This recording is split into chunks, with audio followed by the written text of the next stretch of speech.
bienvenidos a esta nuestra casa. También le quiero agradecer a José Luis Escalera que nos dio la oportunidad de estar acá,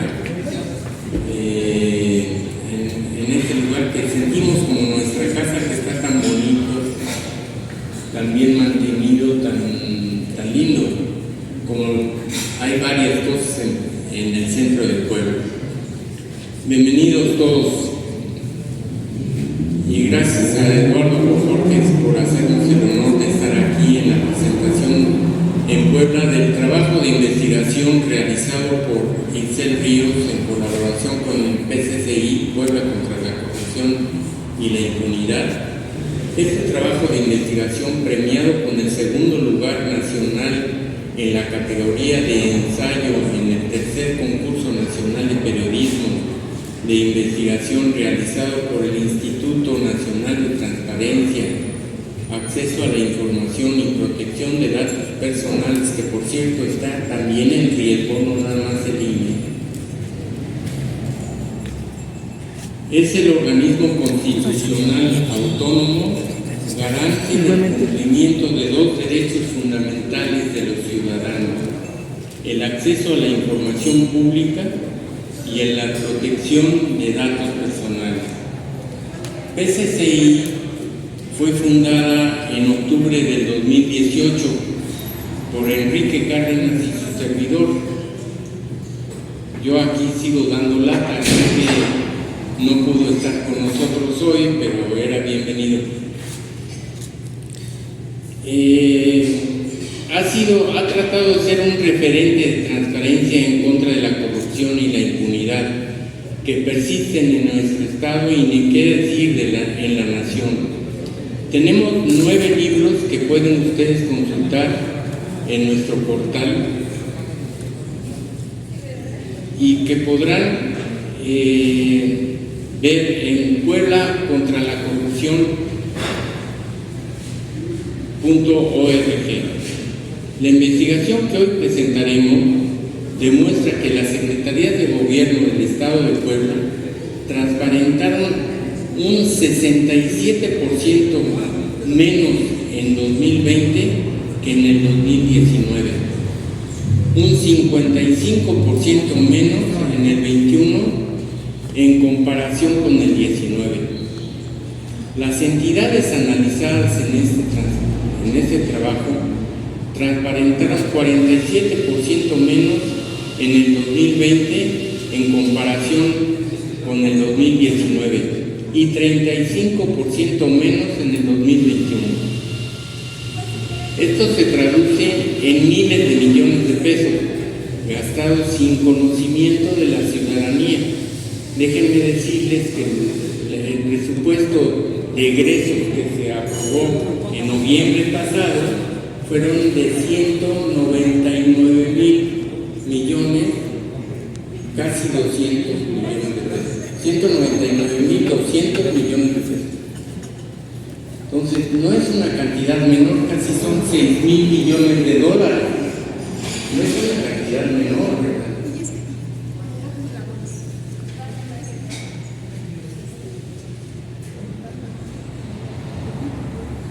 Afortunadamente no somos los únicos en señalar estos lamentables hechos.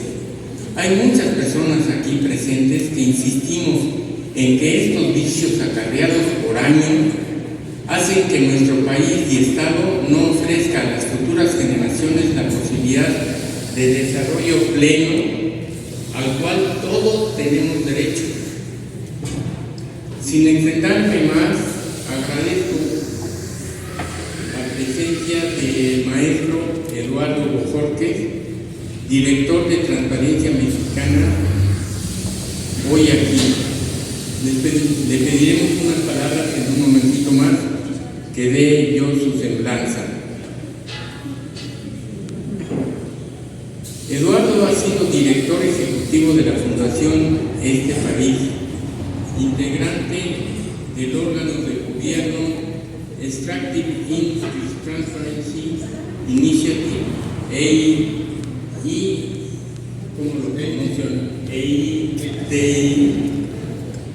con sede en Oslo, y y del Instituto Nacional de Evaluación de la Educación en México. Es integrante del Consejo Nacional de Áreas Protegidas del Consejo Directivo del Pacto Mundial de México, del Consejo Asesor de Multi-City Challenge de Governance Lab,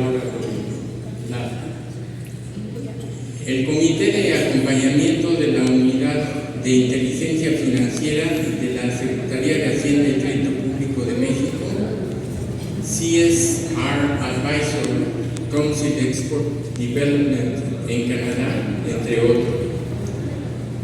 Es autor y coordinador de artículos de publicaciones en los que se encuentra Parlamento Abierto hacia una nueva relación con la ciudadanía,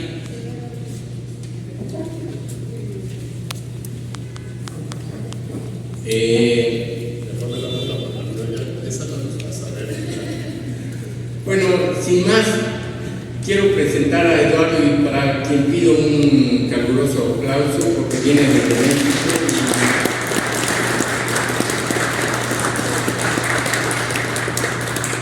Hola a todos, muchas gracias por venir.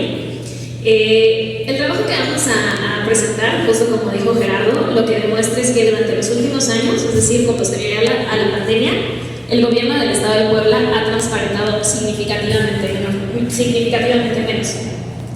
A mí me gusta mucho cuando platico de estos temas, siempre empezar con la importancia de la transparencia.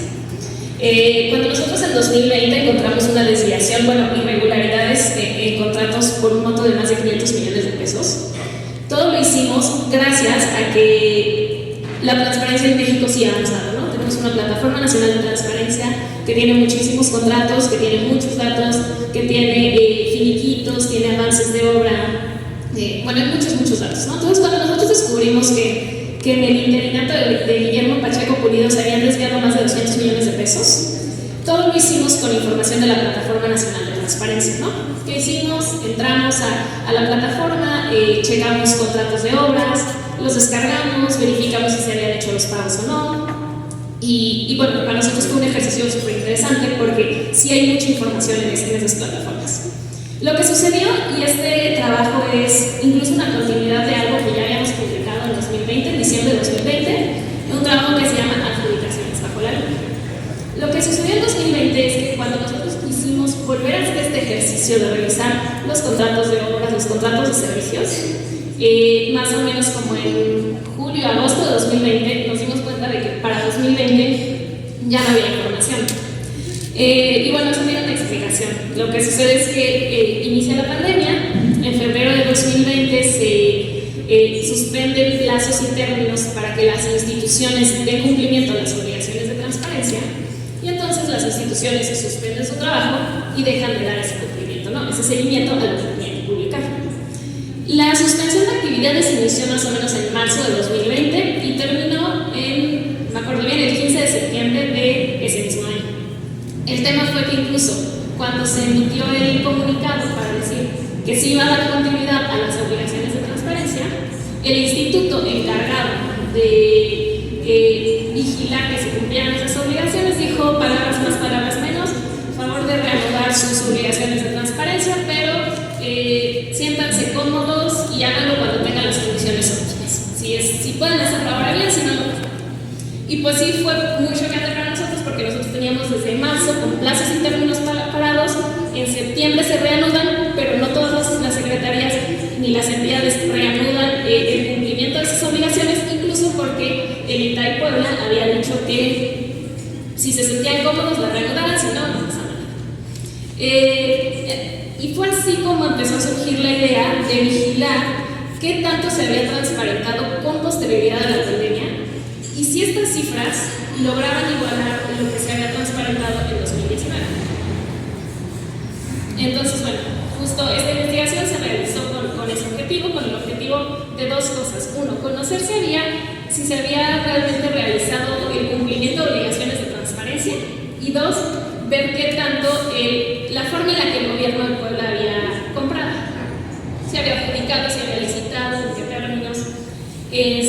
Todo esto se hizo con información de la Plataforma Nacional de Transparencia y se analizaron todas las secretarías del gobierno del Estado de Puebla, solamente 20 entidades del gobierno, es decir, organismos públicos descentralizados, y se analizó el rubro de contratos de obras, bienes y servicios.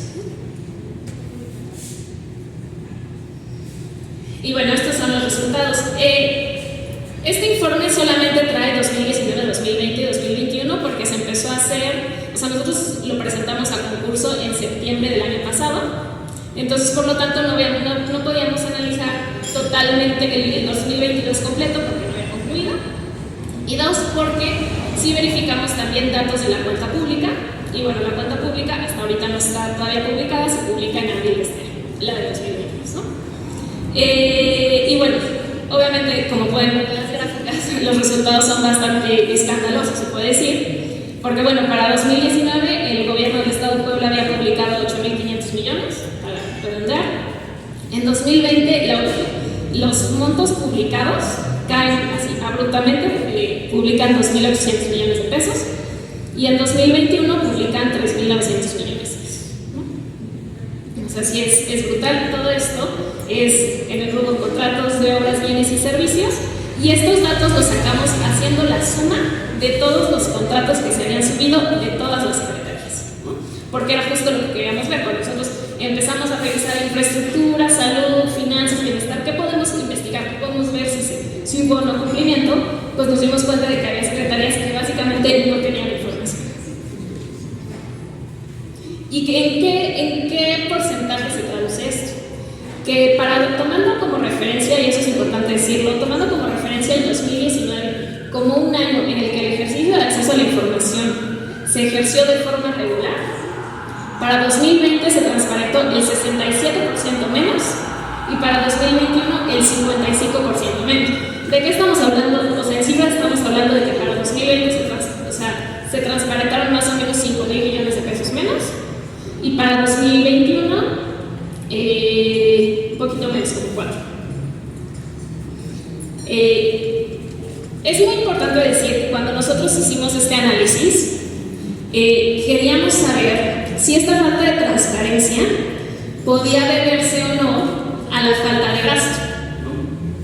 Porque sí puede ser que en algunas secretarías eso se explique de una u otra forma, ¿no? Por ejemplo, la Secretaría de Infraestructura, que para 2019 había tenido un gasto de 4.000 millones de pesos, para 2020 solo tuvo un gasto como de 1.500 millones de pesos. ¿Por qué? Porque como 2020 fue un año lleno de, fue el año de la pandemia, no construyó, no hizo obra, por lo tanto no gastó, por lo tanto no había que transparentar, ¿no? La Secretaría de Infraestructura sí es de las pocas secretarías en las que esto se explica, pero no en todas sucede así. Justo por eso nosotros lo que hicimos fue revisar la cuenta pública a ver si esta falta de transparencia se debía o no a la falta de gasto.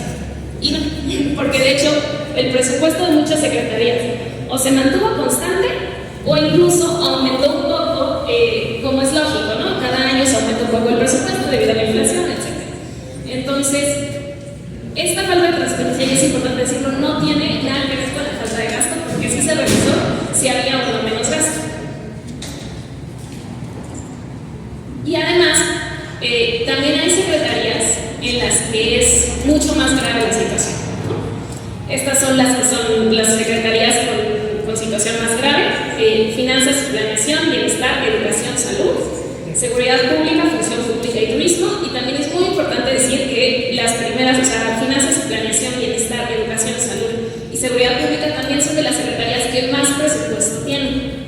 Y finanzas y planeación, que para nosotros es de los casos más graves, no solo es de las secretarías que más presupuesto tienen, sino también de las que más gastan en compras públicas y de las que menos transparentan.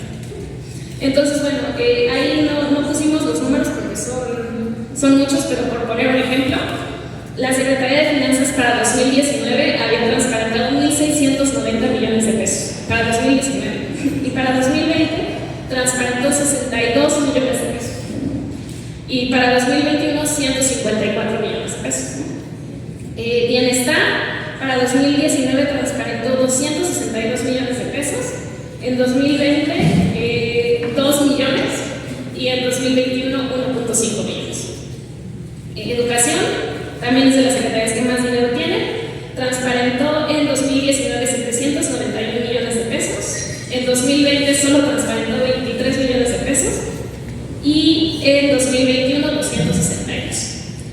Entonces, justo para nosotros, esto era la prueba de que el ejercicio de la transparencia tenía un alcance en 2019, cayó en 2020 de forma muy grave, y en 2021, si bien se recuperó en relación con 2020, no alcanzó a los montos regulares que se habían transparentado en 2019. Y bueno, ahí ustedes pueden ver ahí pueden ver la gráfica. Justo 2019 es la azul, es lo de hasta arriba, y se ve muy claramente cómo es, o sea, la más alta, es decir, hay mucho dinero es mucho dinero transparentado. Después viene la amarilla, que es 2020, casi pegado, y 2021, que es la azul. Y justo es muy importante decir esto, que varía mucho dependiendo de la secretaría, ¿no? Por ejemplo, también la Secretaría de Salud, que para nosotros también era interesante ver esta secretaría, porque pues, en 2020 es una secretaría en la que debería haber gastado mucho más dinero, ¿no? O sea, si en 2019 gastó una cantidad, en 2020 hay pandemia, uno pensaría que tendría que gastar más, que tendría que comprar medicamentos, etc. Pero lo que se transparentó fue, en 2019 se transparentaron 2.377 millones de pesos, en 2020 498 y en 2021 351. El caso de las entidades también es básicamente lo mismo. El ejercicio de la transparencia en 2019 es alto, en 2020 cae, y en 2021, si bien se recupera un poco, no llega a las mismas cantidades que en 2021. Y bueno, para las entidades tenemos que en 2019 transparentaron 2.800 millones, en 2020 solamente transparentaron 1.500 millones, y en 2021 880 millones de pesos. Esto significa, igual que la vez pasada, que para 2020 se transparentó el 47% menos, es decir, casi la mitad menos, y para 2021 se transparentó el 35% menos. Ambas, igual en comparación con 2019, insistimos, igualmente se hizo la suma, se hizo la revisión de la cuenta pública y nos dimos cuenta de que no se había gastado menos, por lo tanto no hay ninguna razón para explicar que se esté transparentando menos. En especial que hay algunas secretarías, por ejemplo, hay algunas instituciones, por ejemplo, el caso de Finanzas y Planeación, que disminuir, no sé, 1.690 millones a después gastarte 62 millones, pues significaría una obstrucción del ejercicio de la administración pública, ¿no? O sea, no puede ser que en un año estés gastándote 1.600 millones y en otro año logres ahorrar tanto y ya solo te gastes 62. Y bueno, aquí justo esto. Después lo que nosotros hicimos también es, quisimos analizar también 2022. El tema con 2022, como les digo, es que solamente estamos analizando años cerrados, o por lo menos trimestres cerrados. Entonces, como nosotros empezamos a hacer esta investigación como por junio, julio, no podíamos analizar los primeros 3 trimestres de 2022, porque la información en la Plataforma Nacional de Transparencia se tiene que subir cada 3 meses. Entonces, ¿qué pasa? Pues suben la información de enero, febrero, marzo, abril, mayo y junio. Entonces ya nosotros podíamos checar, tienen la obligación en junio de tener, o sea, principios de junio, a finales de junio, principios de julio, ya las entidades y las secretarías tienen la obligación de tener toda su información respecto a esos 2 primeros trimestres, ¿no? Entonces, porque son los que acaban de concluir. Entonces nosotros quisimos analizar los primeros 2 trimestres de 2020, los primeros 2 trimestres de 2021 y los primeros 2 de 2022, porque era la información que había disponible y que nosotros podíamos exigir al gobierno del Estado que estuviera disponible, ¿no? No fue ni más ni menos. Igualmente, ya en 2020 es importante decir que ya era un año en el que la transparencia estaba decaída, estaba mal, ¿no?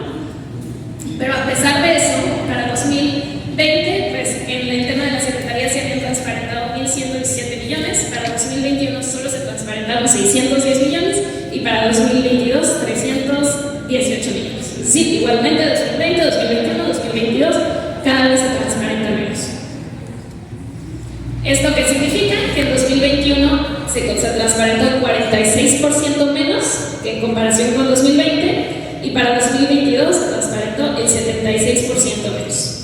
Insisto, esto estamos hablando de los 2 primeros trimestres de 2020, 2021 y 2022.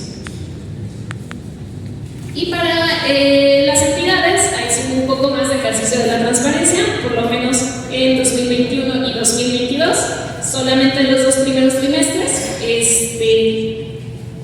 Para 2020 se transparentó.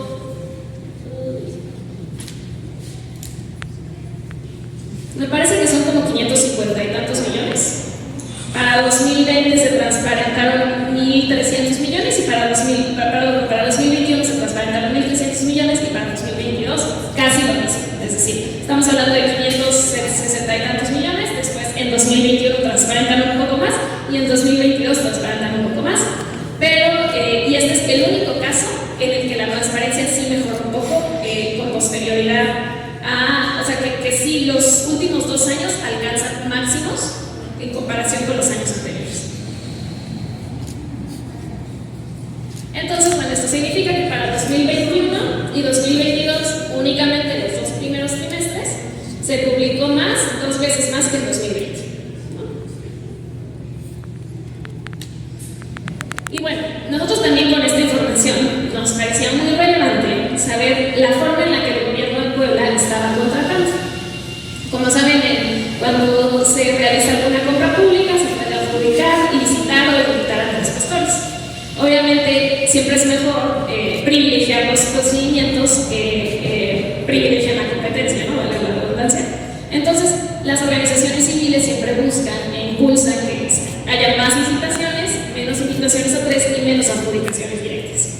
Y también es importante decir que el hecho de que haya muchas licitaciones no implica que necesariamente no haya corrupción, ¿no? También hay muchas licitaciones con muchísimos vicios, pero pues lo ideal siempre es que haya más licitaciones que adjudicaciones directas y que invitaciones a 3. Y bueno, honestamente estos resultados sí son mejores, ¿no? Son bastante buenos, se podría decir, porque en 2019 las adjudicaciones tienen una tendencia. En 2019 hay un número de adjudicaciones directas, pero después las adjudicaciones directas en 2020 y 2021 sí caen. Es decir, desde 2019 hasta 2021 sí hay una tendencia a privilegiar los procedimientos que favorecen la competencia. Es decir, sí se está licitando más, se está adjudicando menos y se está invitando a 3 gestores menos. El tema más bien, y parte de presentar primero los datos de transparencia, es justo tratar de explicar que estos datos están muy mermados, ¿no? O sea, el tema de esta investigación es: no hay datos, y con los datos que hay, nosotros podemos deducir que sí hay menos adjudicaciones directas, que sí hay más licitaciones, y eso es bueno. Pero como faltan contratos, falta dinero por transparentar, no podemos saber si ese dinero faltante, que como ya vimos pueden ser 5.000, 2.000 millones, dependiendo de en qué momento lo comparemos, no podemos saber si ese dinero restante sí se licitó o sí se invitó. Puede ser que todo se haya adjudicado, ¿no? Entonces, justo por eso es importante primero hablar de la transparencia, ¿no? Entonces, bueno, para 2019 hicimos nosotros para analizar esto, hicimos el análisis de 2 formas. Uno es por número de contratos y el otro es por el monto que significan esos contratos, ¿no? Entonces, por ejemplo, en 2019 se adjudicaron 63 de cada 100 contratos, se licitaron 10 de cada 100 y se invitaron a 27 de cada 100. Es decir, las licitaciones son las menores, las adjudicaciones directas son las que prevalecen y las invitaciones restringidas están en segundo lugar. Entonces, bueno, ahí lo podemos ver. En 2019 están aquí. Entonces podemos ver justo las adjudicaciones directas que están hasta arriba, que es la línea amarilla. La línea azul son las invitaciones restringidas y la línea azul fuerte son las licitaciones, ¿no? Entonces sí podemos ver que en 2019 había muchas adjudicaciones directas. Ahora, el hecho de que yo estoy diciendo que 63 de cada 100 contratos se adjudicaron de forma directa, no significa que la mayor cantidad de dinero se haya adjudicado de forma directa. Es decir, puede ser que 63 de cada 100 contratos sean, no sé, 63 contratos de 3 pesos, eso es decir, ¿no? Porque lo que sucede en las compras públicas es que cuando son contratos muy pequeños, sí se adjudican para ahorrar costos, etc. Los contratos más grandes se licitan. Entonces, pues no necesariamente significa que mucho dinero se haya gastado por medio de adjudicaciones directas, ¿no? Después, para 2020, 54 de cada 100 6 de cada 100 se licitaron y 40 de cada 100 son invitación restringida, es decir, bajan las adjudicaciones directas. Y después para 2021, 35 de cada 100 se adjudicaron, 25 de cada 100 se licitan, es decir, ahí ya suben muchísimo las licitaciones, y las invitaciones a 3, 40 de cada 100. Entonces, bueno, ahí podemos ver las tendencias. La línea amarilla claramente va a la baja, la línea azul fuerte sube, y esto sí es una tendencia que permanece casi en todo, tanto en contratos como en montos de los contratos, como en utilidades y secretarias. Pero ahora lo que les decía, ¿cuánto dinero significa esto? Y igualmente, las licitaciones sí es el procedimiento mediante el cual se gasta más dinero, de ahí le siguen las adjudicaciones directas, y las invitaciones a 3 es el procedimiento en el cual menos dinero se gasta. Entonces tenemos que para 2019 el 24% de las adjudicaciones, el 24% del dinero gastado se adjudicó. En las licitaciones, el 58% del dinero gastado se adjudicó, y las invitaciones restringidas representaron el 18% del dinero gastado, esto para 2019. Para 2020, las adjudicaciones directas suben un poco, el monto del dinero que se gastó sube un poco, es el 30%, las licitaciones bajan un poco, es el 54% del dinero gastado, y las invitaciones restringidas también bajan un poco, es el 16%. Y después, para 2021, las adjudicaciones directas solamente van a representar el 16% del dinero gastado. La verdad es que es muy poco, o sea, bueno, es poco. Las licitaciones, aparte, en 2021 alcanzan su máximo histórico. El 77% del dinero que gastaron las secretarías lo hicieron a través de licitaciones, y solo el 7% fue a través de invitación restringida. Pero insisto, es importante decir que no hay información suficiente para tener total certeza de estos resultados. Y bueno, por último, el número de contratos el número de contratos que se adjudicaron, licitaron o licitaron para los organismos públicos descentralizados o entidades. Y igualmente, de hecho, aquí se ve creo que mucho más claro, porque las licitaciones son la línea azul fuerte, se disparan, las adjudicaciones directas bajan, y las invitaciones restringidas también tienen una tendencia a la baja.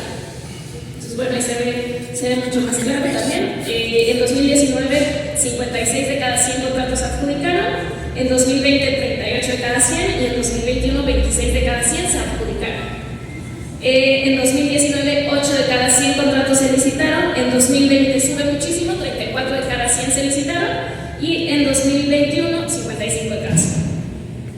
Y después, la invitación restringida, 36 de cada 100 se licitaron en 2019, 28 de cada 100 en 2020 y 19 de cada 100 en 2021.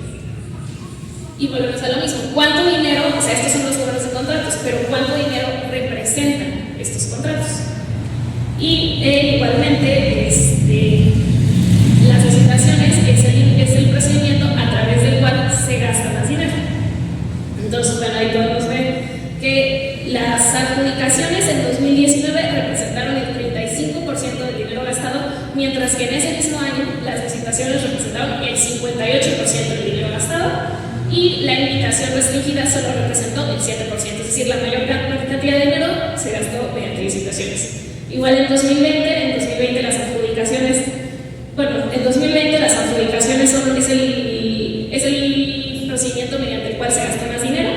En 2020 se gastó el 45% a través de este procedimiento, las licitaciones se gastó el 40% y la invitación el 15%, y para 2021 el 19% del dinero se gastó a través de adjudicaciones directas, y las licitaciones igualmente es el procedimiento mediante el cual más dinero se gasta, que es el 55%, y la invitación restringida el 26%. Y nosotros justo hicimos un esquema como de puntuación para intentar sacar las entidades y las secretarías que más riesgo de corrupción representaban, ¿no?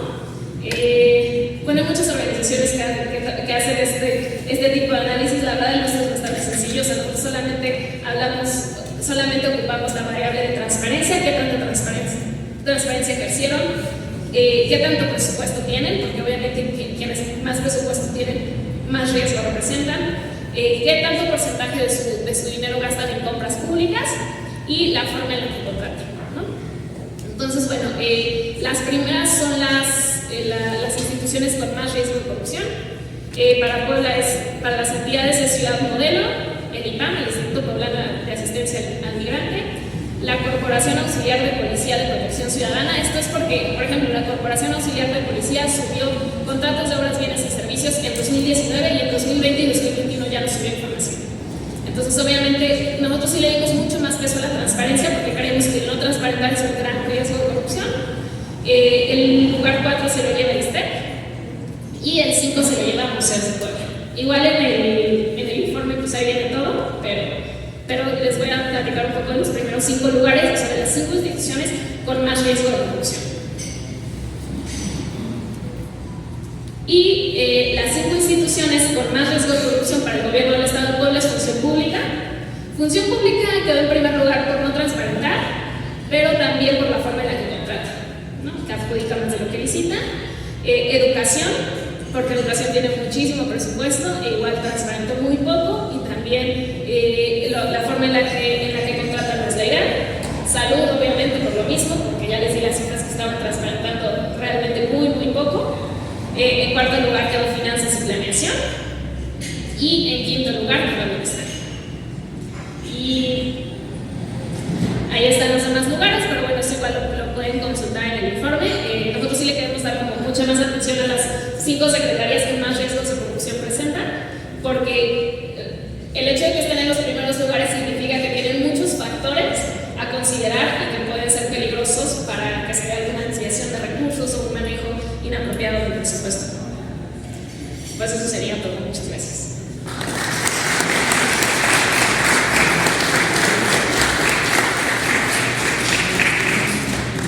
Gracias. Es un trabajo que a lo mejor a uno de nosotros nos hace bolas, pero hay que meterse a los números, y los números dicen muchas cosas. Yo me equivoqué en el presupuesto del 2023, es de 119,200 millones de pesos. Quería yo hacer la rectificación importantísima, porque ya estaríamos saltando con nosotros 90,000. Le voy a pedir a Eduardo que nos dé su opinión sobre el trabajo y algunas cosas, algunos otros temas. Muy buenos días a todas, a todos. Les iba a confesar algo, que soy un nerd, pero Gerardo se me adelantó con esa muy generosa presentación. Se nota que soy un nerd, y por eso, en cuanto Itzel me compartió su trabajo, que había sido ya premiado por el INAI, no solo lo devoré, sino que acepté venir el día de hoy inmediatamente, salir temprano hoy en la mañana de la Ciudad de México. Creo que algunos de ustedes, amigos queridos de muchas batallas, saben que acabamos de presentar el índice de percepción de la corrupción a nivel global, y que hacerse un huequito para estar aquí el día de hoy era realmente un lujo para mí y para poder acompañar a Itzel, cuyo trabajo no solo se le va a dar galardones en el INAI, sino que seguramente va a ser objeto de muchas réplicas, de mucho análisis posterior. Se necesita tiempo y ganas de meterse, porque hay tantas historias en el informe que seguramente muchos otros van a poder aprovecharlos, incluidos los medios de comunicación. Este es uno de esos informes que tienes que digerir con calma, porque si no te quedas en los grandes porcentajes, en la nota. Déjenme decir lo que sería la nota en la Ciudad de México, que el organismo encargado del control es el que tiene mayor riesgo, ¿no? El de la Secretaría de la Función Pública Estatal. Esa seguramente es la nota, pero me voy a referir a otras cosas que yo creo que van a irse descubriendo a lo largo de las próximas semanas y meses, y que nos tendrían que llevar, ahí voy a animar a PCCI y por supuesto a Itzel, a que nos vayamos hacia lo que tenemos que hacer hoy para que esto no vuelva a ocurrir, que no es solamente dar constancia de la autopsia, sino que tenemos que empezar a hacer ya para que esto no ocurra. Entonces, déjenme muy rápidamente, los datos están aquí, no los voy a repetir, los han planteado tanto Gerardo como Itzel, y creo que vale la pena sentarse y entender qué nos está diciendo. Primer asunto, ¿esto era previsible? Sí. Les voy a compartir. El día 13 de marzo de 2020 hicimos un informe con 14 países liderado por México, anunciando a todo el mundo dónde iban a estar los riesgos de corrupción durante la pandemia. El día 13 es importante porque es el día de la declaratoria de emergencia en el caso de México y de muchos países en el mundo. Es el día que se fragua la declaratoria de emergencia. Y pongan aquí en suspenso la palabra declaratoria de emergencia porque van a ver cuánto nos va a ayudar a enfrentar esto en el futuro. Entonces, salimos con una alerta global y dijimos, esto es lo que va a pasar. ¿Somos pitonizas en transparencia mexicana? No, ¿verdad? Sabemos que durante las emergencias se relajan los controles. Puebla ya lo vivió, por ejemplo, con el caso de los terremotos de 2017. Sabemos que cada vez que hay una inundación se relajan los controles, todo el mundo mira a otro lado. Como hay urgencia y hay necesidad, empieza la gastadera por todas partes y luego nadie supo y nadie sabe. ¿Qué sabemos ya y qué confirma este estudio? Que en cuanto ustedes escuchen que viene una emergencia a Puebla, y probablemente antes, alguien ya fraguó alguna travesura, ¿sí? Entonces la sociedad tiene que estar al tiro y adelantarse, pasar de la autopsia a la parte importante. Cuando dicen mis colegas en los CPCs, no, la predicción, ya sabemos que cuando venga un terremoto a Puebla va a haber problemas con la reconstrucción, no tengan ninguna duda. En cuanto se inunde uno de los municipios del estado o las lluvias se compliquen, se van a tratar de aprovechar de la emergencia. Entonces, adelantémonos, ¿no? Ya no solamente confirmemos que se nos ahogó el niño otra vez en el pozo, démosle la vuelta a la ecuación, va a pasar otra vez. No importa el color del partido político, eso es irrelevante. No importa quién esté gobernando ese municipio, van a tratar de aprovechar la emergencia para amasar una pequeña fortuna. Y si el asunto es construir, pues será con la industria de la construcción. Y si el asunto es con un tema médico, pues será con suministros médicos. Y si el asunto es tener que sacar una lancha porque se nos inundó y desbordó un río, pues será con la compra de la lancha. Adelantémonos. No estoy hablando de inteligencia artificial, por ahí hay un amigo querido que le gustan estos temas, no estoy hablando de nada muy sofisticado. Entonces, no estoy diciendo, el informe de Excel nos permite ya saber hacia dónde se va a mover la pelota la próxima vez que haya una emergencia. Variará, pero estructuralmente será el mismo problema. Segundo asunto que también nos reitera Excel y que yo creo que es muy importante, Gerardo, tú dijiste el INAI está bajo riesgo. Yo diría que dimos por sentado que habíamos creado ya instituciones muy poderosas, independientes, autónomas, y que era irreversible el avance democrático en el país. Y digo dimos por sentado porque nos tocó construirlas a nosotros, ¿no? Y pensamos, ya creamos el INAI, vamos a lo que sigue, ahora va, lo que sigue, pues hay tanto que hacer, uno no se puede detener en estos temas. Y se nos olvidó cuidar la retaguardia. Estábamos muy preocupados por la vanguardia, en los temas de moda y el Open Government, vamos a traer el Open Data, y se nos olvidó la retaguardia. Perdónenme la analogía militar, sé que son varios ustedes pacifistas, pero a veces ayuda a explicar muy bien. Alguien desatendió la retaguardia. ¿Y qué pasó? Que en esos órganos, en lugar de llegar grandes personajes, grandes mexicanas y mexicanos con trayectoria histórica, empezaron a llegar personajes de dudosa reputación pública, mucho más cercanos a los partidos políticos, y se les fueron achicando esas instituciones democráticas. Se fueron perdiendo. Si yo les pregunto el nombre, fíjense que estamos a la mitad de la defensa del INE, déjenme nada más para ilustrar. Voy a ofrecer un café expreso doble al que me diga el nombre de los 11 consejeros del Instituto Nacional Electoral. Yo lo pago. ¿Cuáles son los 11? No se vale decir a los 12 siempre. Sí. ¿Cuáles son los otros 9? Te faltan todavía 8. 7. ¿Cómo se apellida? El Alzheimer. Ahora déjenme decirles que no les voy a costar un café, porque me ganaría si les pregunto quién era el IFE de Goldenberg, ¿verdad? Mauricio Merino, Jacqueline Pichard, Jaime Cárdenas Gracia, ¿sí? Pepe Goldenberg, ¿no? No se preocupen, no es un problema de cultura política. Antes de que sientan que hicieron algo mal, es que se achicaron estas instituciones democráticas, ¿sí? Ante nuestros ojos. En lugar de crecerse, cualquier compañero de la escuela creía que podía ser consejero electoral de línea. Cualquier amigo con dudosa reputación sentía que ya podía ser, ¿no?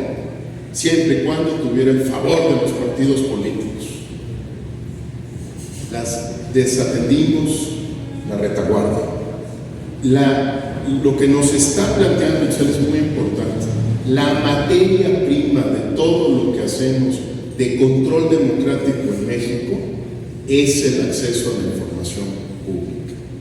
Si te quitan el acceso a la información pública, te quitan la materia prima para poder ejercer controles democráticos.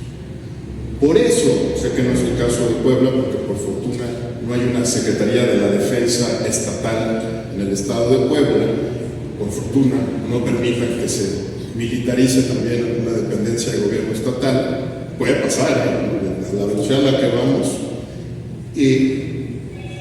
Por eso es tan importante para los gobiernos que no creen en esta agenda esconder detrás de la seguridad nacional todo lo que están haciendo, porque siguen entregando contratos.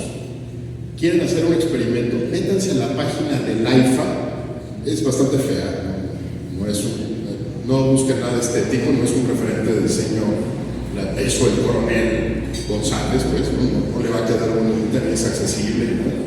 Y tiene un cintillo con todas las empresas que son proveedoras del AIFA. No se van a encontrar ningún contrato, pero van a ver marcas. ¿Quién se quedó con la torre de control? ¿Quién se vendió no sé qué? Sigue siendo el sector privado quien construye aeropuertos, no es la Secretaría de la Defensa Nacional. Lo único que hicieron fue esconder los contratos detrás de la idea de que la construye CDM. El Tren Maya dicen que es una empresa pública. ¿Y cómo aprendió nuestro gobierno, no este gobierno, ojalá fuera algo tan simple como colores y filias, fobias? ¿Cómo aprendió el gobierno a esconder a plena luz los contratos? Pues con Pemex y con CFE, diciendo son empresas de clase mundial y del Estado mexicano. Ya, abajo están todos los proveedores, ¿no?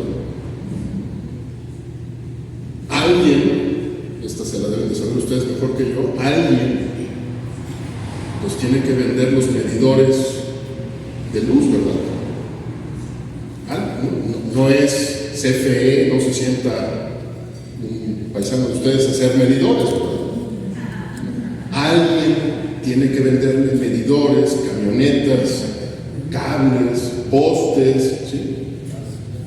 El sector privado está ahí. Cuando escuchen que este es el gobierno más enemistado con el sector privado, piensen muy bien si no están repitiendo el tuit de alguien.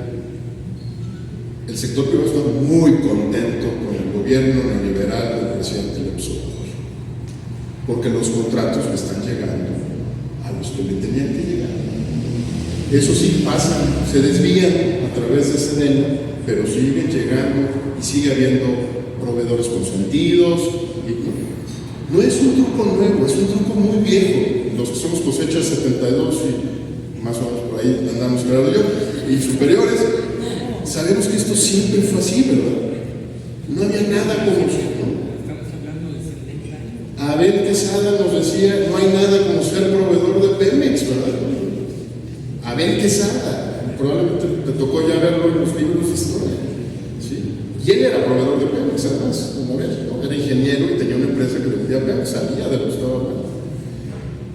¿Qué es lo que creo que tenemos que recordar a partir de este de verdad muy importante recuento de los hechos durante la pandemia?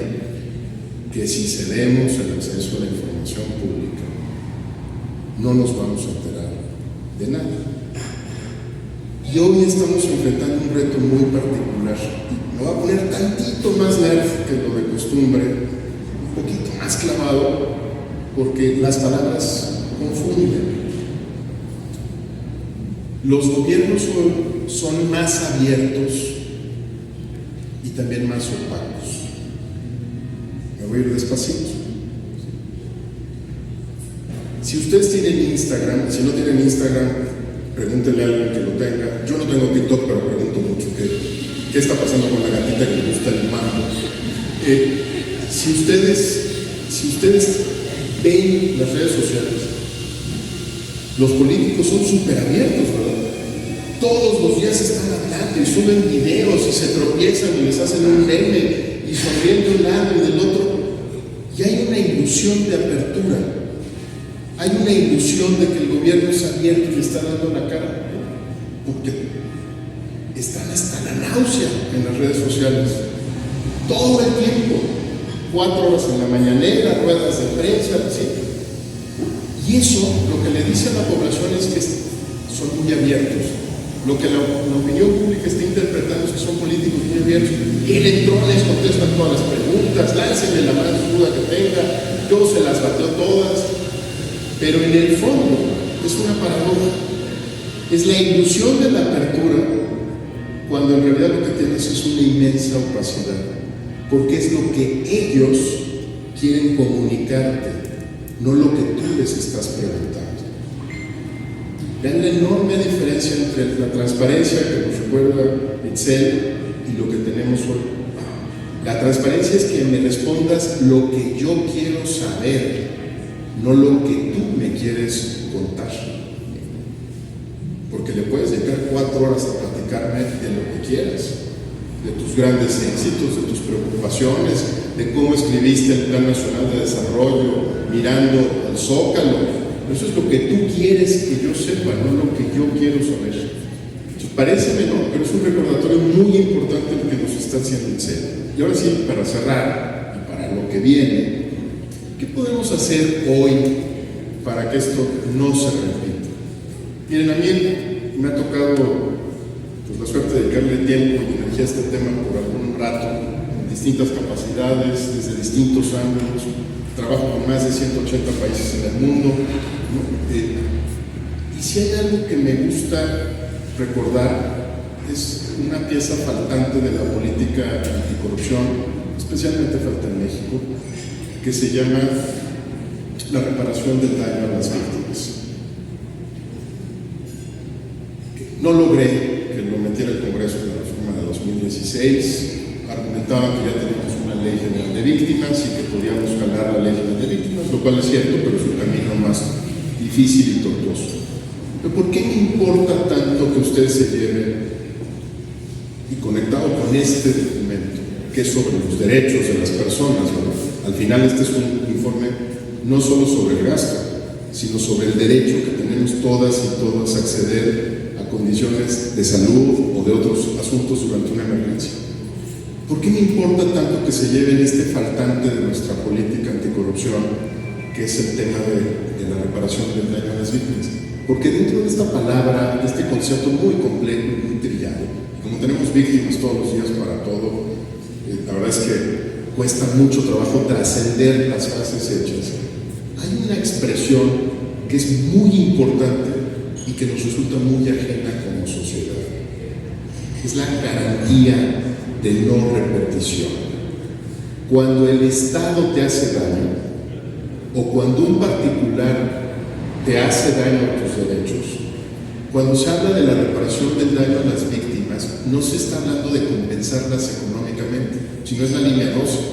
El tema no es darles dinero, la línea 12 del metro en la Ciudad de México. Es la garantía de no repetición. Es lo que me voy a asegurar es que esto que nos pasó no nos vuelva a ocurrir y que aprendamos como sociedad que una violación grave de los derechos no se va a volver a repetir. Hay muchos expertos en el tema de víctimas, no pretendo suplantarlos, me voy a concentrar en esto, en la garantía de no repetición. Después de todo lo que nos enseña Itzel, yo lo que esperaría, no, del Estado con E grande, déjenme salirme del Estado Nuevo, del gobierno municipal, del Estado, es que nos dijera, esto no nos va a volver a pasar. Te doy garantías de que esto no va a volver a ocurrir. Pero eso es lo único que no van a escuchar. Esto que acabo de decir es lo único que no van a escuchar. Van a discutir si el 24%, si el 14%, si es el 3%, si es no sé, es que nos podemos hacer bolas, ¿no?, con estos numerotes, y que si la dependencia, y que no, realmente no soy el segundo lugar, soy el primer lugar. No se confundan. El Estado con E mayúscula lo que tiene que responder es que esto no va a volver a ocurrir. Es la garantía de no repetición de una violación grave de los derechos. ¿Cómo nos aseguramos de que eso ocurra? ¿Se acuerdan que dejamos aquí en suspenso la declaratoria de emergencia? Pues ahí les va una sorpresa. El Consejo Nacional de Salubridad, que es el que tiene las facultades de ley para emitir esa declaratoria, no ha suspendido la emergencia en México. La declaratoria sigue abierta. ¿Eso qué quiere decir? Que en este momento debe haber unidades de gobierno en alguna parte del país que siguen comprando como si estuviéramos en marzo de 2020. ¿Sí? Y que jalan la hebra de la declaratoria de emergencia para que sea legal lo que están haciendo cuando es claramente inaceptable. Revisen la declaratoria de emergencia de Puebla, no vaya a ser que siga abierta, ¿sí?, y que haya plena justificación legal para seguir haciendo esto, o que están invocando la federal para poder seguir haciendo ciertas cosas. ¿Vieron cómo la anticorrupción no es una cosa así grandotota, ¿no? Vamos todos, ¿no? Nada más es entender de dónde están jalando la hebra. Segundo asunto, yo estoy convencido de que el esfuerzo titánico que hizo Itzel, que de veras es reconocido, van a encontrar un tema bien complejo en lo que voy a decir. Realmente no sabemos cuántos contratos son. Mis queridos amigos de INCO identificaron 6,000 contratos a nivel nacional por la pandemia. ¿Saben cuántos eran realmente? 19,000. INCO analizó 6,000 y pensó que estaba analizando las compras de la pandemia. Son 19,000. Segundo asunto que tenemos que cuidar, lo voy a decir muy rápido, técnicamente no tiene ninguna complicación, pero luego se los van a tratar de vender como algo muy complicado.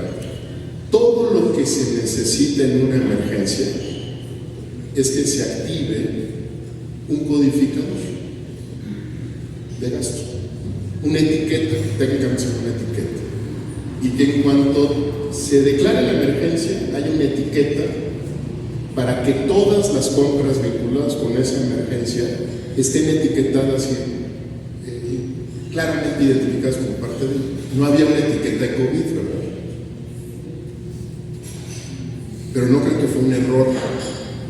Sabían muy bien lo que estaban haciendo. ¿Sí?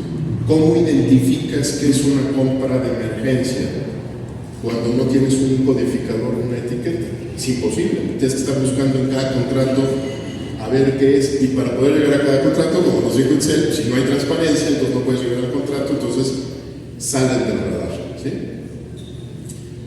Entonces, un asunto muy concreto que tendríamos que estar defendiendo es que en cuanto se active una emergencia, haya un codificador que nos permita identificar qué es y qué no es. Solo para que se lleven un ejemplo divertido a sus casas, no también que se lleven un ejemplo a sus casas. A la mitad de la pandemia, en el momento más intenso, una dependencia federal estaba comprando boletos para ir a Six Flags. Six Flags estaba cerrado, ¿sí? Y estaban comprando boletos para los trabajadores, porque pues, cada año compraban boletos para los trabajadores y no dejaron de comprarlos. Si me hubieran dicho que era un subsidio, un apoyo a Six Flags, pues bueno, en una de esas pasaba, ¿no? Decías, bueno, es que no va a haber gente, hay que apoyarnos, pobrecitos, está cerrado. Pero no era eso, ¿no? Estábamos comprando boletos para Six Flags en la mitad de la pandemia, sabiendo que nadie iba a poder utilizarlos. Solo les pongo este ejemplo, pero el punto clave es el codificador. Y cierro con el tercer asunto que yo creo que es más importante para una comunidad, no solamente con el PCCI.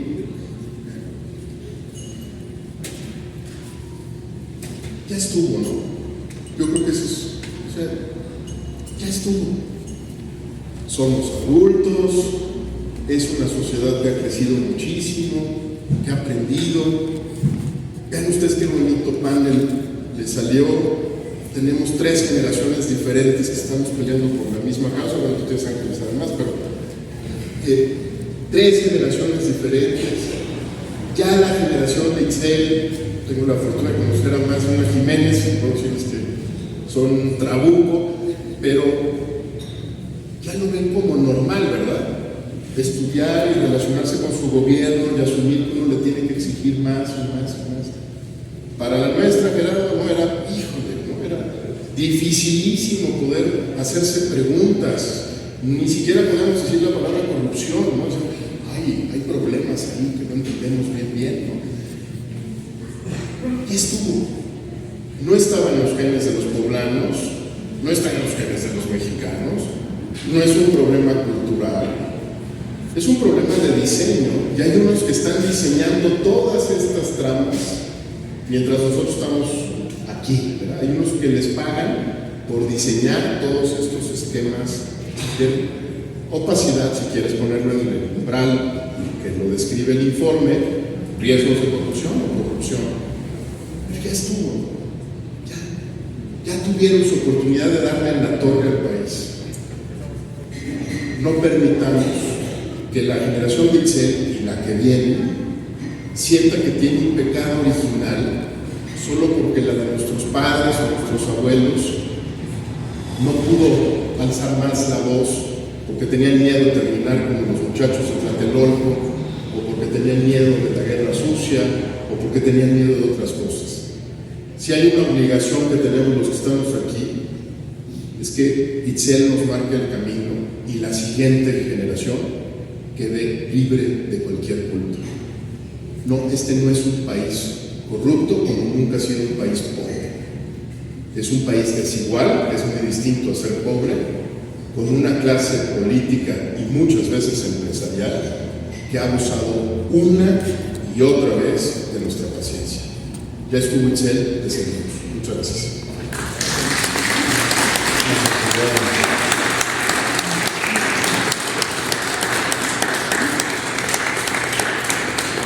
Pues gracias por tus palabras, porque nos dejas una gran tarea, una gran tarea que tenemos que hacer. Yo ya llevo en esto 30 años más, entonces, y les digo que le voy a seguir, y le voy a seguir mientras pueda, mientras el cuerpo aguante. Muchas gracias a todos. Buen día, ¿quieren preguntar algo? Sí, Ernesto. Gabriel. Gracias por eso la palabra, felicidades. Itzel, un gusto. Han presentado algunas quejas o denuncias ante la Secretaría de la Función Pública. Existe un área para lo propio, un área de vinculación con organizaciones de la sociedad civil que dirige la licenciada Dálida Chialdille, y bueno, todo el proceso que constituye el darle seguimiento a una denuncia con la plataforma CIDEC, el Sistema Integral de Quejas y Denuncias, han hecho lo propio en el tema de la opacidad. Y aprovecho para preguntar sobre la reconstrucción del patrimonio. También han incursionado en ello, tengo entendido, ¿verdad? Gracias. Tras los sismos del 2017. De lo de las quejas, sí hicimos la verdad como 250 quejas, incluso fue un proyecto que armamos con la Ibero Puebla, unos chavos de servicio social nos ayudaron a presentar quejas, pero no fue en la Secretaría de la Función Pública, fue en la Plataforma Nacional de Transparencia, ves que se hace en Antelita y Puebla, y el tema ahí fue más bien que la plataforma solo te ofrece la opción de hacer las quejas sobre la información faltante en los contratos de dados de alta. Entonces, si está el contrato, puedes decir, falta el finiquito, falta, no sé, la asamblea por la que se otorgó la contratación. Esas quejas sí las presentamos, pero justo lo que decía Eduardo, o sea, como no sabemos qué cantidad de contratos hay por cada secretaría o la cantidad exacta de contratos, de monto de los contratos que hay por secretaría, porque la cuenta pública no ofrece esa información ni la plataforma, no te puedes quejar de algo que no sabes si existe o no. Digo, yo, o sea, obviamente existe porque hay, como les digo, se explican las cifras, se explica que en un año sí había esta cantidad de dinero, en otro no, pero sí estamos un poco ahí como en la nada jurídica, de que no podemos realmente presentar una queja de algo que no sabemos qué naturaleza tiene. Y del patrimonio, me parece que sí tuvimos una investigación en 2017 en la que dices de los sismos, pero más bien lo que hacíamos era darle seguimiento a la reconstrucción, o sea, el presupuesto que se había asignado para la reconstrucción del sismo en temas de iglesias y en temas de algunas viviendas, me parece que en Atlisco, pero la verdad es que no hemos retomado esa investigación, pero bueno, sería bueno retomarla. Sí, bueno, tres rápidas. Una para Itzel, nos reportas de lo que era transparentable 2019, con referencia a 2019, todo muy claro, muy padre, te felicito, gracias. Pero pregunto si cuánto era transparentable de todo el presupuesto del Estado, que Gerardo me dice que eran 119,000, pero en 2019 digamos que eran 100,000 y ya nos están reportando 8,500. Tus cifras están dadas en relación a 8,500, pero ¿cuánto era transparentable de ese presupuesto? Porque eso es el 8% de todo el presupuesto del Estado. Yo supongo que hay mucho más que transparentar, no sé si nada más las compras. Entonces esa era una pregunta, si había un factor ahí de eso. Otra para Gerardo, un torito ahí rápido. Yo creo que un gobernador, un gobernante puede presionar muchísimo para la transparencia. Es decir, claro, además de la sociedad civil, instituciones como Eduardo representan, pero tenemos un nuevo gobernador, aquí siempre por causas un poco relacionadas con la muerte, pero digamos, yo creo que hay que decirle al gobernador que a él le toca asegurar de que todas sus secretarías y entidades transparenten. Entonces yo creo que hay que decirle, la pregunta para PSCI, abusando de su trabajo y de Gerardo, es que yo creo que esto hay que irse a decir al gobernador actual, decirle, oye, te toca hacer lo que un ejecutivo debería hacer para que sus chochos transparenten, es decir, no está exento de culpa y yo creo que nosotros no debemos de ignorar su responsabilidad, ¿no? Y la otra, quizá más para Eduardo, es, yo creo que hay el pecado de los partidos políticos. ¿Por qué nos mandan estos ejecutivos a gobernadores, alcaldes, a presidentes que no tienen ningún compromiso con la transparencia? Estando de acuerdo que la transparencia es una llave vital para que la sociedad pueda ver. Entonces yo creo que hay que hablarles a los partidos nacionales y decirles no la frieguen. Ahora que nos van a mandar muchos candidatos, queremos que firmen un compromiso con la transparencia o algo así. Por ahí tengo tres ideas. Bueno, de lo que es transparentable, todo se tiene que transparentar en teoría. O sea, todo el presupuesto se tendría que transparentar. El tema es que, como bien dices, este análisis solo lo hicimos de compras de obras de bienes y servicios. Y el tema es, o sea, estos 119,000 millones o los 100,000 millones de pesos que le otorgan al gobierno del Estado cada año, pues integra muchas cosas. Entonces, por ejemplo, en la Plataforma Nacional de Transparencia están sueldos, están honorarios, un gran número de cosas para las que se emplea este dinero. Y yo creo que el tema principal y el problema o sea, la razón por la que navegamos tanto a oscuras, justo es que en la cuenta pública no viene segmentada esta información, ¿no? Si yo supiera, por ejemplo, que se gastaron, que el presupuesto son 100,000 pesos y me dijeran, ¿sabes qué? De estos 100,000 pesos nos gastamos 20,000 pesos en contratos de obras, bienes y servicios, entonces ya yo podría decir, bueno, pero yo solo tengo 8,000 pesos, 8,000 millones de pesos, entonces, ¿qué onda con los otros 12, no? Entonces ya podría decir, lo que pasa es que lo que realmente no me están transparentando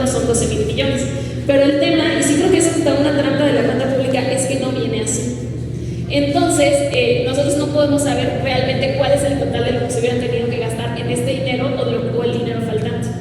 Todo lo demás sí se tiene que transparentar. La verdad es que hay un sinnúmero de rubros, pero en teoría todo tendría que estar en la Plataforma Nacional de Transparencia y en la cuenta pública.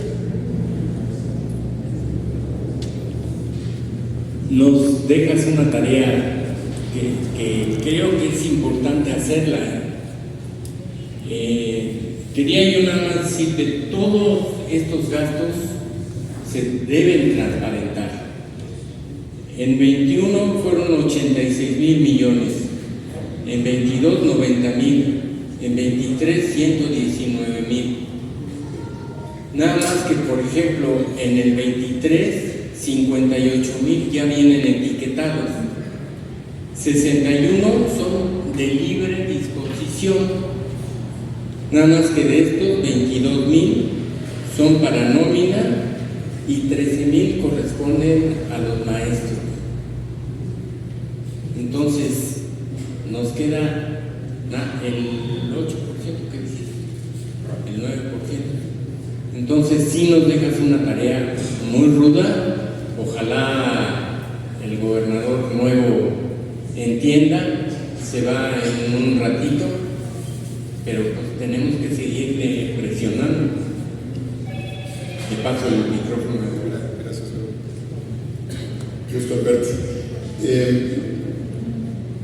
A ver, coincidiendo contigo, déjame ajustar la táctica, no la estrategia, la táctica.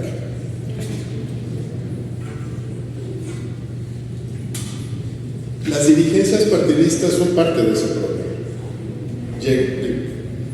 Yo tengo un par de amigos que no sé cómo se juntan con ciertos dirigentes partidistas, ¿no? Yo no podría, ¿no?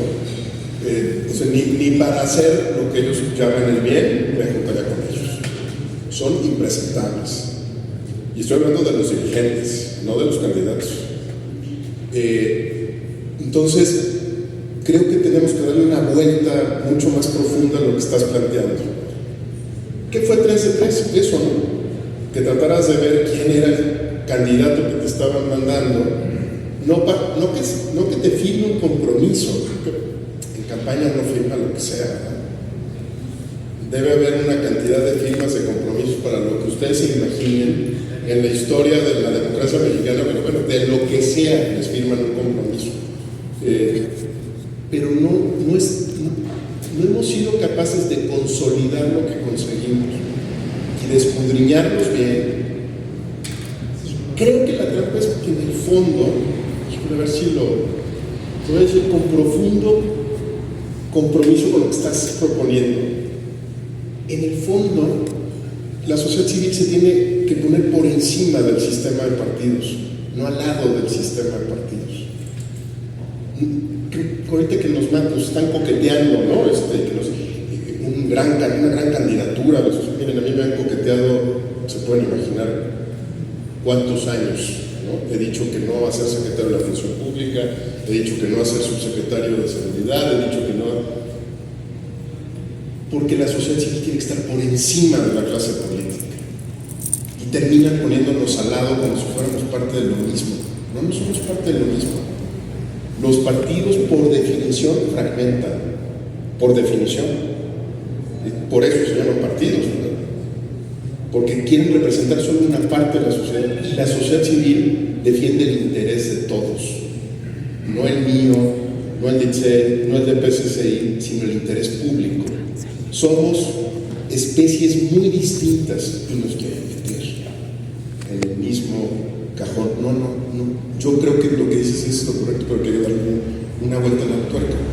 ¿Por qué Puebla no pudo lanzar 3 de 3 en la elección de 2021? Mientras que Jalisco tuvo 7,000 candidatos que presentaron su 3 de 3 sin ningún problema, ¿sí? ¿Por qué Chiapas sí pudo hacerlo y Puebla no? Por la sociedad civil, no por los partidos.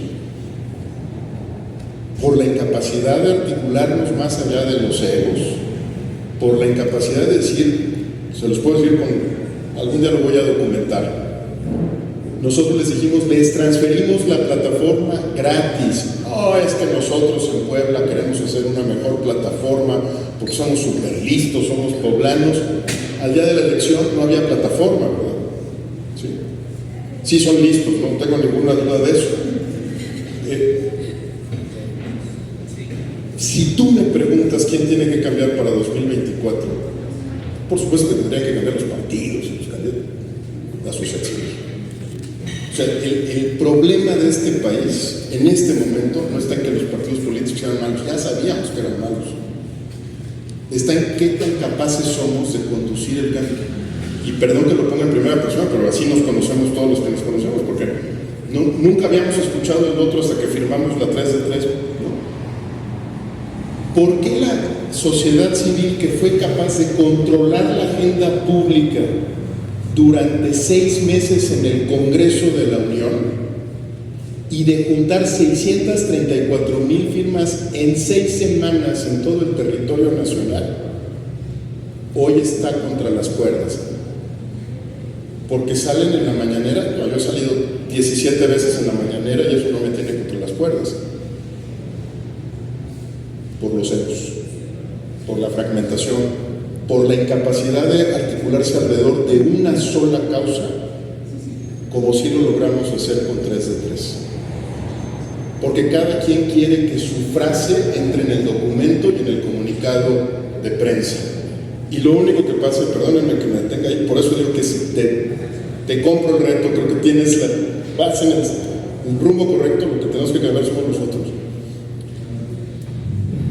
Ustedes han visto qué pasa con un comunicado de la sociedad civil. Empieza a crecer y a crecer y a crecer, y cuando llega a 12 páginas, entonces ya está listo. Ahora sí, ya, ¿no? Lo mandas a la prensa y bueno, vaya, ni García Márquez, cuando era periodista en Colombia, se podría echar esas 12 páginas y construir una historia coherente y sencilla. Si alguien tiene que cambiar para 2024, somos nosotros. Y en cuanto cambiemos nosotros, la clase política va a cambiar. Porque para convencer a los que tienen el poder, los partidos políticos tienen que cambiar. Pero ojalá lo veamos al revés. Ellos no van a cambiar. Pagaron mucho por su candidatura. No esperan no ganarla, ¿verdad? Quien le mete 50 millones de pesos algo, espera poder recuperar su inversión.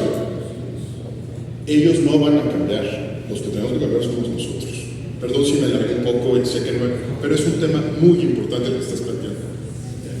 Bueno, y lo hemos comentado muchas veces aquí. Hay otra pregunta, perdón. Buenos días a todos. Ricardo Linares Carrera. Mi distinguido camarada don Eduardo López. Ese es el refresco para no es de la mesa. ¿Puedo? Ya todo lo tenemos resuelto. Aquí en Puebla. ¿Sí? Mire usted, hay un movimiento muy fuerte, ¿sí?, para las candidaturas ciudadanas independientes, sin partido, para 2024. La sociedad está organizando en todo el país. Vamos a tener congresos, ¿verdad?, para que ustedes levanten la mano. En eso quedamos. Ciudadanos valientes para candidaturas independientes. ¿Qué tal suena esto? Suena muy bien. Todos ustedes pueden acceder al poder mañana mismo, y espero que me acompañen en el 2024.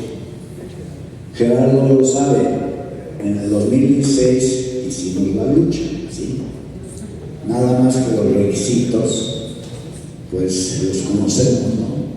120,000 firmas en 30 días, en 144 municipios, 2/3 partes de lo que hay en Puebla. Era casi una hazaña imposible de cumplir. Pero esperemos que se modifiquen estos requisitos para el 2024. Entonces, que la sociedad civil está presente, y que vamos a hacer a un lado a los partidos es un hecho. Ahora, la cuestión de transparencia, ustedes comprenderán que la gente decente no vamos a manejar 110,000 millones de pesos en el Estado y lo vamos a hacer de tal forma que se nos pueda culpar de que tomamos 1 o 2 centavos o 1 o 2 millones. Es verdaderamente imposible. Creo yo que haya un movimiento muy fuerte para parar todo esto. Yo nada más les digo, de la no transparencia a la corrupción hay un paso. ¿Saben lo que le cuesta a México ese paso? El 8% del PIB. ¿Y saben lo que es el 8% del PIB? 2 billones de pesos, que son 100,000 millones de dólares, que ni siquiera lo está invirtiendo el sector público en el país. Así que conocemos el tema y una reflexión que hace la Auditoría Superior de la Federación cuando encuentra tantísimos desvíos en el país. ¿Cómo se restaura ese daño que sufre la hacienda pública? Y ya para terminar, ¿saben dónde está México en corrupción? Del 0 al 100, siendo 0 la máxima corrupción. Estamos en 28 puntos a nivel nacional, y usted lo sabe, acaban de salir las estadísticas. Así que no pierdan la esperanza, ¿verdad? Vamos a pegar políticamente y vamos a pegar muy duro a través de la sociedad civil y de los ciudadanos. Todo es cuestión de que haya conciencia ciudadana y que todos marchemos ya para un cambio muy profundo y no simulado en nuestro querido México. Muchas gracias. Gracias. Gracias a todos. Hay una pregunta allá atrás. También, perdón. 2 preguntas. Buenas tardes, profesor José Torres, servidor. Miren, hay una invitación para el viernes 10 de febrero a las 3 de la tarde en 3 Poniente 711. Viene el doctor Román Díaz Vázquez a dar una conferencia sobre la importancia jurídica y legal que todo el mundo tiene que saber acerca del juicio de amparo. Están invitando con este coro, nos damos por bien recibidos, más a otras 5 abogados, otros que vamos a invitar. El cupo es como para 40 personas en el CIPAI 3 Poniente 711, Colonia Centro, viernes a las 3 de la tarde. No sé, es una invitación que se les haga principalmente a los que están en el presidio. Ojalá nos acompañen. Todos están invitados, están aquí. La invitación es abierta. No más caben 40 gentes en es un espacio, o sea, está muy cómodo por 40 gente, solo con esta gente y los que van a llegar ya con eso, con Barranos. Y felicidades al presidio. Gracias. La última pregunta. Bueno, esta pregunta va, creo que especial para Eduardo, pero cualquiera de los chicos puede contestar. A propósito de la investigación de que los datos de transparencia han disminuido en los últimos años, ¿hay como alguna investigación acerca de que lo que se transparenta realmente es lo que se debe de transparentar? Incluso a propósito de esta filtración de datos que ha habido en el último tiempo de papeles y de documentos de secretarías, porque bueno, se sabe que lo que muchas veces las secretarías transparentan es lo que nos quieren decir que compraron, pero realmente atrás de esas compras hay otras cosas, ¿no? O sea, por ejemplo, no sé, dice que compran cables y ya está muy pactado con el sector privado que posiblemente son computadoras o incluso artículos de uso personal para secretarios o cargos superiores. ¿Hay como algún margen de error entre estos números que se publicitan como tal por parte de las plataformas y saber qué tan veraces son? Además de que son deficientes los números, pero, o sea, ese margen de error existe, o sea, hay como evidencia de saber que lo que realmente está ahí sí es lo que tenían que, o qué es lo que compraron. Sé que estamos contra el tiempo y la verdad es que todos han sido muy pacientes con nosotros, así que gracias.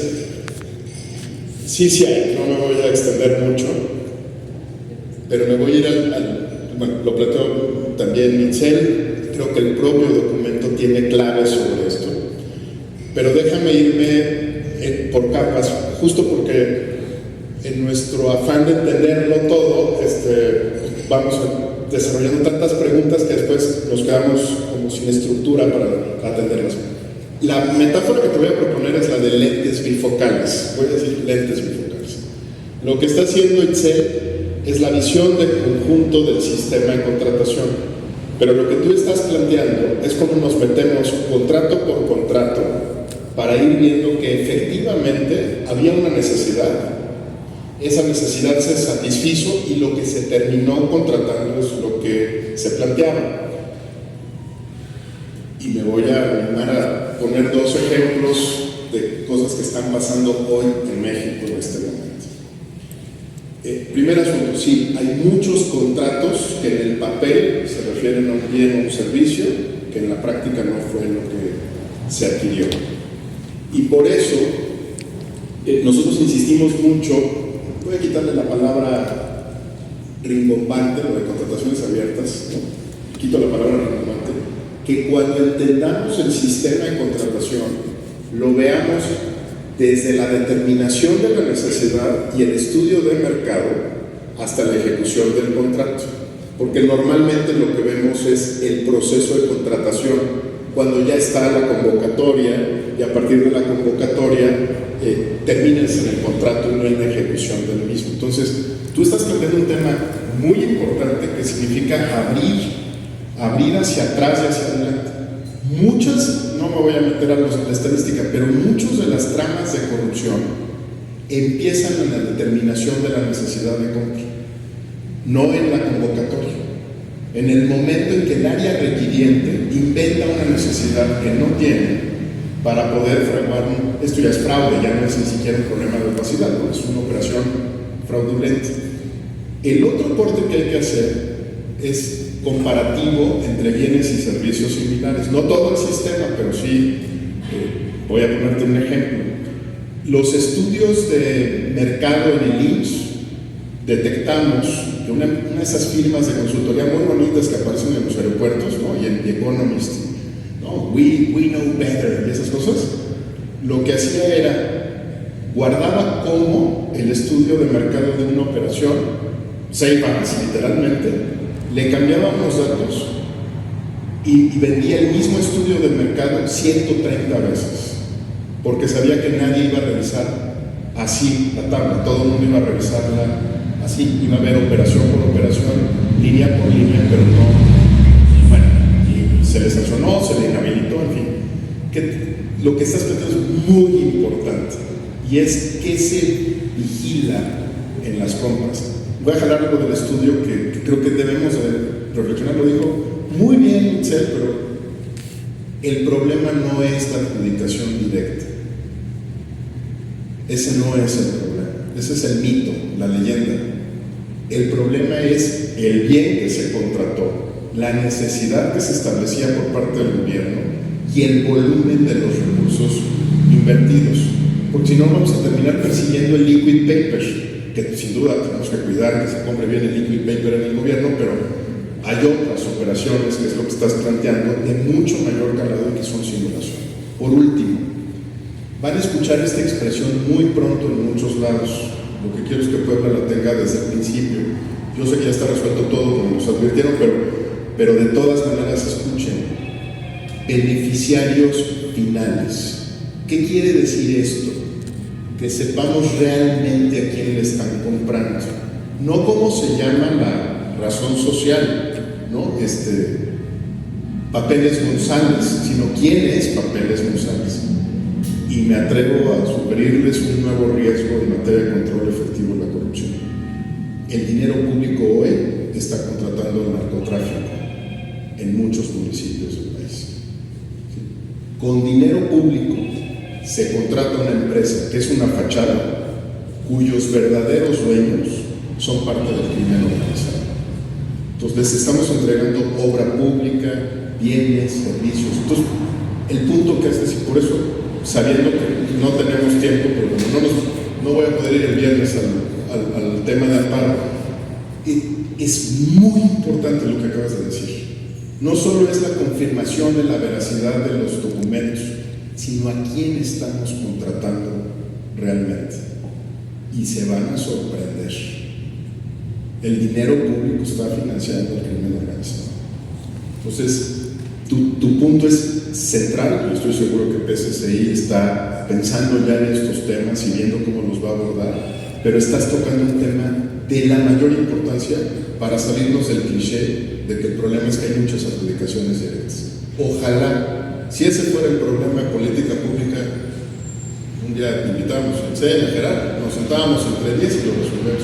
Ese no es el problema. El problema es a quién estamos contratando con dinero público. Muchas gracias. Pues gracias a todos por su presencia, por sus preguntas, por estar inquietos en este tema, pero hay muchísimo trabajo que hacer y estamos dispuestos a tratar de ir poco a poco, como hemos venido hasta la fecha. Muchas gracias a todos. La verdad, muy